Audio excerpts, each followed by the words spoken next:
করতে যাব না। ঠিক তেমনি ভাবে আমরা মূর্তি বানানোর জন্য, মূর্তি পাহারা দেওয়ার জন্য, মূর্তি সংরক্ষণ করার জন্য, উৎসাহের সাথে পূজা করার জন্য এই কাজেরও উৎসাহ দিব না। বরং আমরা বলবো ইয়া আইয়ুহান নাস কুলু লা ইলাহা ইল্লাল্লাহু তুফলিহুন।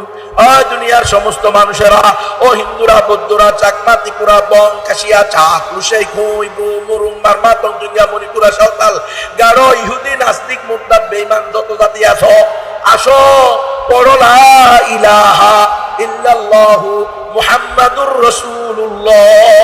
আমরা তোমাদেরকে জাহান্নাম থেকে বাঁচাইতে চাই। আমরা তোমাদের সাথে কোনো ধরনের, তোমাদের সাথে আমাদের কোনো বাহ্যিক কোনো কি নাই, শত্রুতা নাই। কারণ তোমরাও আদম হাওয়ার সন্তান, আমরাও আদম হাওয়ার সন্তান। সারা দুনিয়ার সমস্ত মানুষের আদি